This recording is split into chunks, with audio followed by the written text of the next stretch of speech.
Hi everyone, my name is Rob Sigler and I am a senior portrait photographer and sometimes volume dance photographer. I posted some pictures on social media the other day and got a lot of questions about the backgrounds that I use, so I wanted to put together a little video explaining to everyone how easy it is to use some creative backgrounds with their dance photos. Now, why would anybody want to subject themselves to this form of torture? Well, there are a couple reasons, and number one is parents absolutely love them, and when parents love the photos, they're going to buy more. So this should substantially help sales. Kids also love them. Number two, these are future clients, so every student I photograph is someday going to be a senior in high school, and that's primarily the focus of my studio, senior portraits. Seniors and parents are going to think back and think, which photographer did I have a really good experience with when you were younger? Hopefully they will think of me and hire me to do their senior portraits. Next, it's going to make your business stand out. It's really going to show your customers that you go the extra mile. This isn't the fastest and easiest process because you have to retouch each photo. However, I think it's worth the time.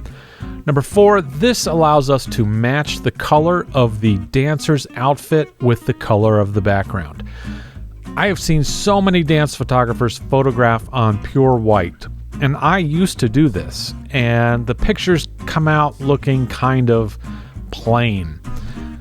By putting these backgrounds in, we can match the colors of the backgrounds with whatever color the dancer is wearing. Now here are a few examples. On the far left, you can see that I chose this brown color to complement the orange in the girl's skirt. The next girl with the white background, look how much more interesting the white background is here than if it would have been solid white. The next photo, the girl in blue, matches her dress, obviously. And the last photo, we had a superhero themed dance, so I sort of did lightning and fog and everything for their background. Where do I find these? A lot of these are textures. Any texture can be a background. Some of these are free wallpaper, computer wallpapers that people share online. You'll want to make sure that you have copyright permission if you download something from the internet. But there are tons of free resources where you can find great examples and great graphics that you can use as dance backgrounds.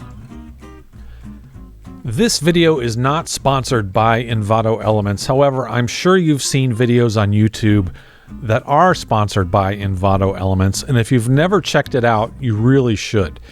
I have been a member here for over 2 years, and Envato Elements is a collection of photos, videos, Photoshop templates, all sorts of stuff, music, sound effects, 3D objects that you can use in your projects. They allow you to download them and you have free reign to use them however you'd like. So for example, at the top, if we want to find a pink background, I'm going to type in pink background in photos, and it will automatically pop up all of these different pink pictures that you can use for backgrounds in your photos. Obviously, some of them will work, some of them will not. Let's try changing it to pink abstract. And now you can see photos that might work a little bit better.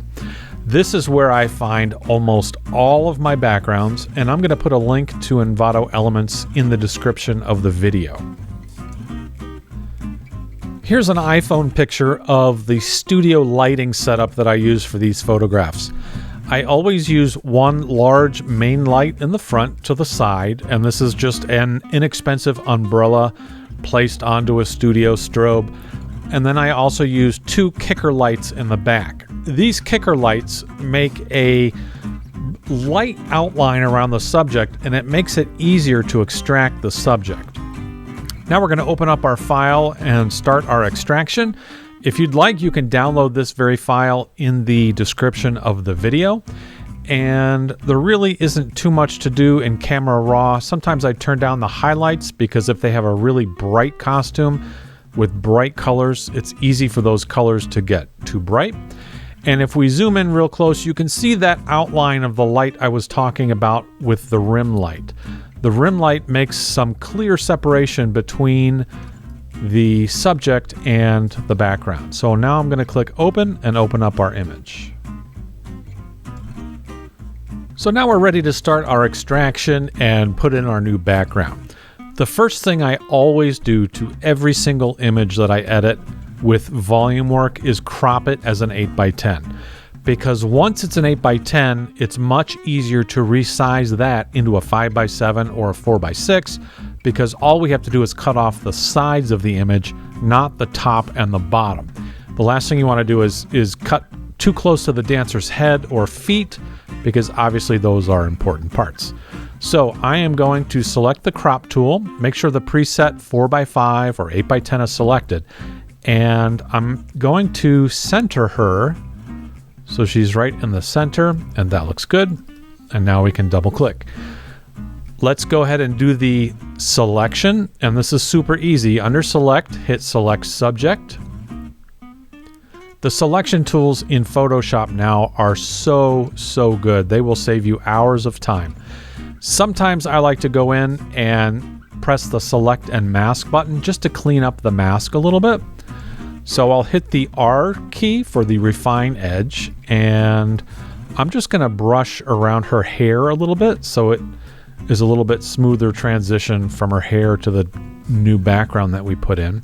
And you can see over here there's hair that didn't get selected, so we'll click on some of that. Whoops, we'll fix this area right here by her knee. And that looks nice. Now the selection doesn't have to be absolutely 100% perfect, because these are going to be printed usually no larger than 8x10. So what we have here is actually good enough for government work, so to speak.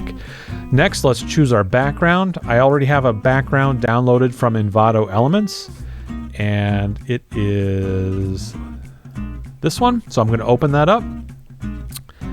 Going to copy it, and let's go back to our dancer and we'll paste it.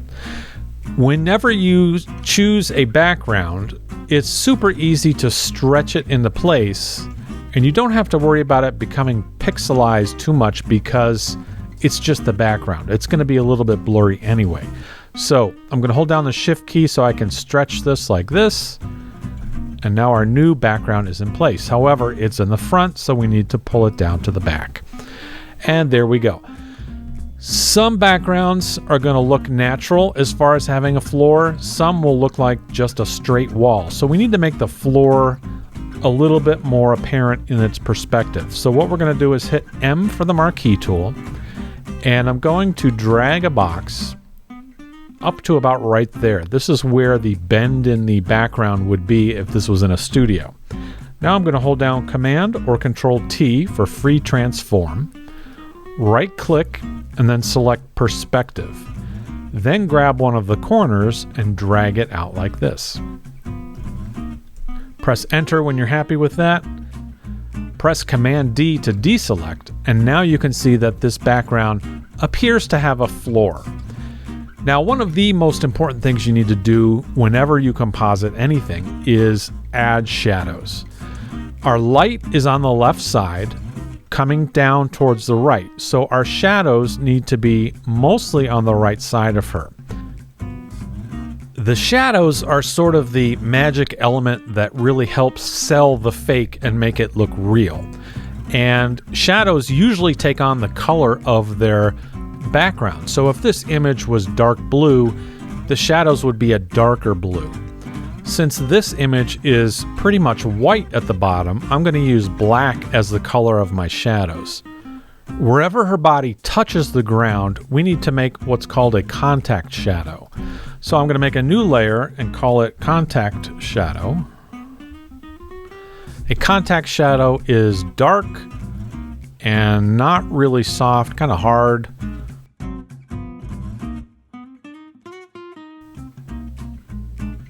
There we go, and there's our contact shadow. It's hard to see because her shoe is black, but it's there. Next, let's make another layer, and we are now going to make a shadow that kind of runs like this that would be the shadow of her foot.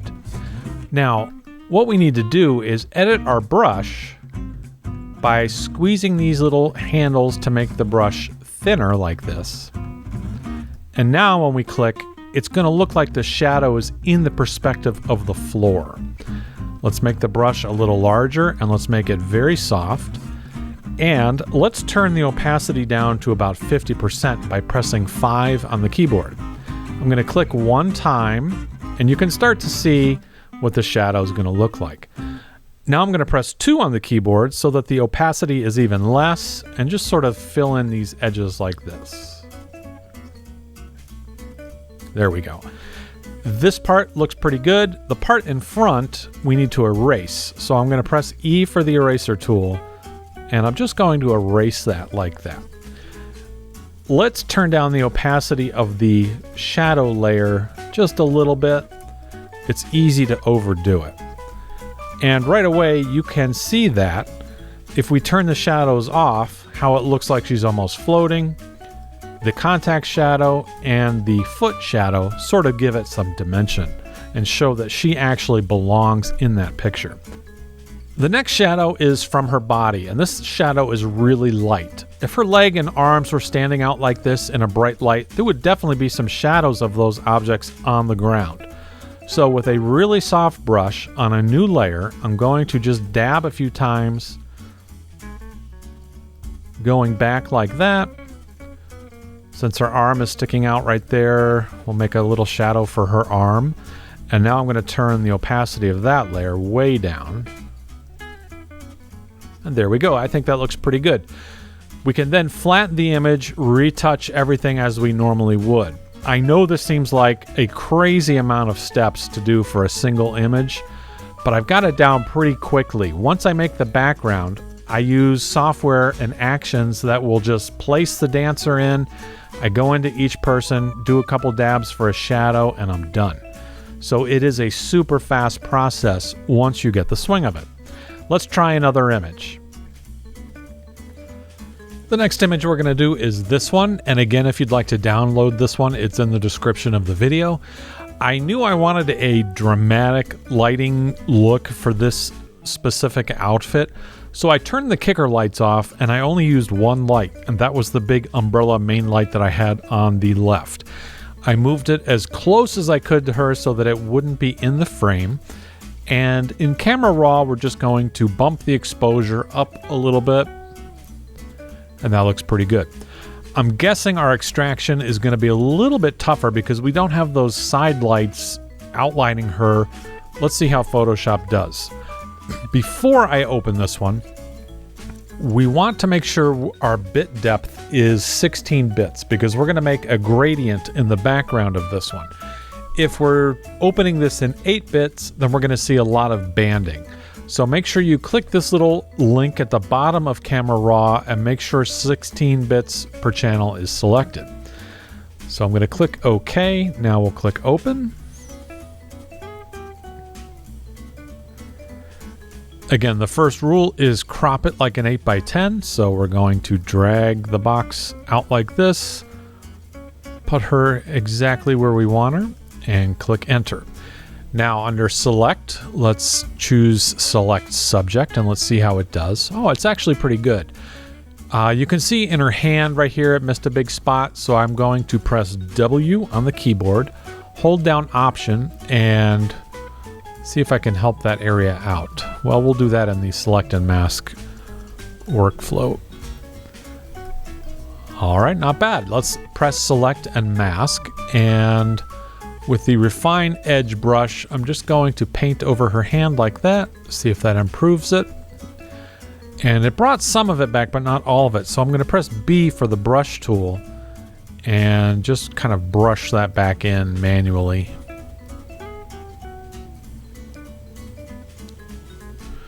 That looks good.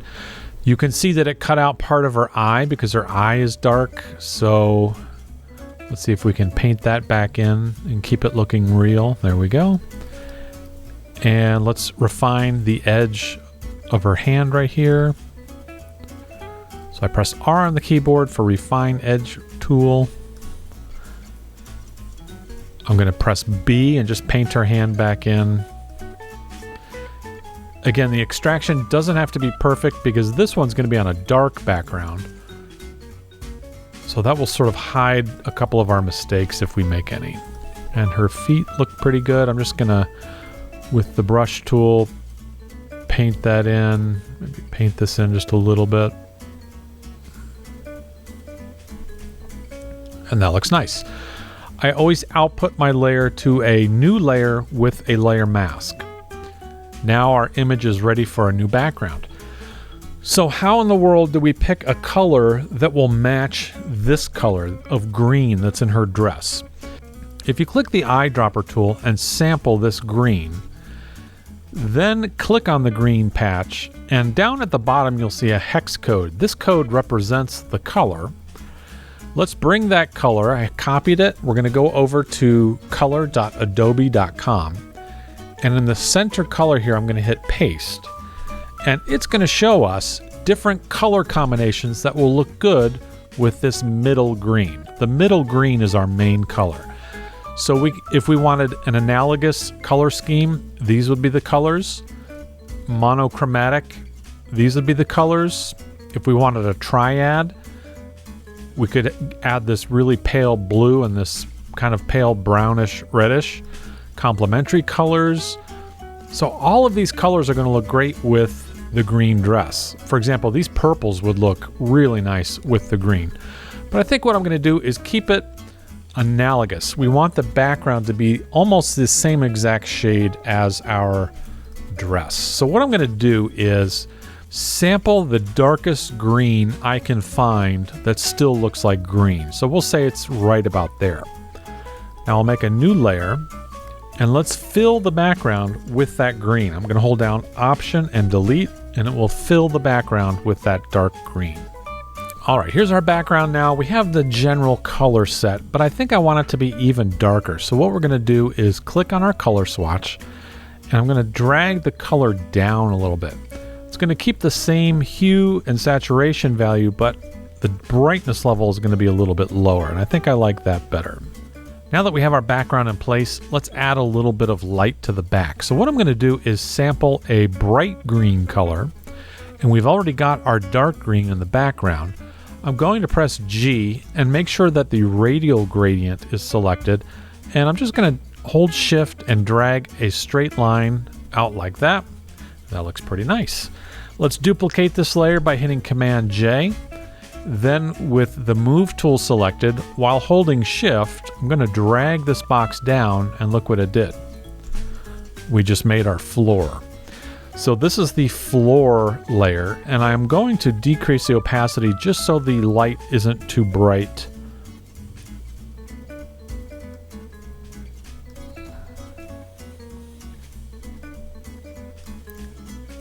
And now we've got our floor. I'm going to decrease the opacity just a little bit on the floor so that it's not too bright.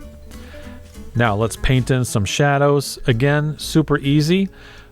Let's use the darkest green for our shadow color. So let's make a new layer. We'll call it our contact shadows. And I'm just going to go around any place that her feet touch the ground.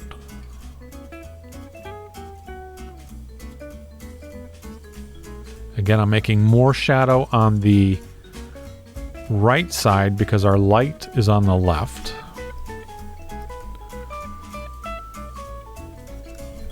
Let's try that again. There we go. Now let's change our brush, pull those two dots together, and let's make our foot shadow. Let's make a new layer for this. I'm going to hold down, press 4 to get a lower opacity. And we also need our brush to be softer. There we go. Going to erase the front of her toe where we painted the shadow.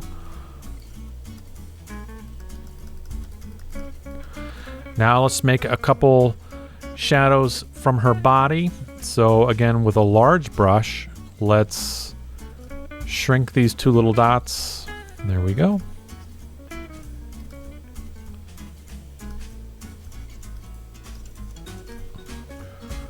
And that looks pretty good.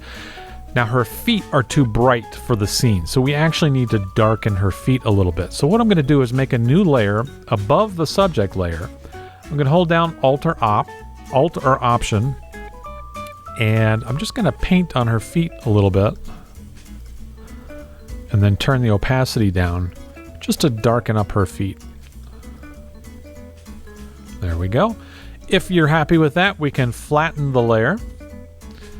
Let's make a little more red in her skin. So I'm going to make a selective color adjustment layer.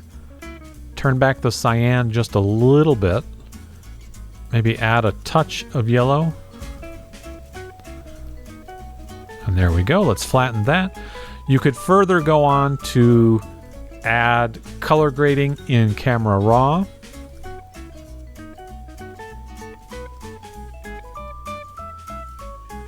There you go, everyone. That's how it's done. Again, I do this process very, very quickly using actions. It only takes a couple of minutes, if that, per student. Any questions, let me know in the comments. Don't forget to check the video description for all of the links. If you learned something new today, do me a huge favor and subscribe to the channel, and we'll see you next time.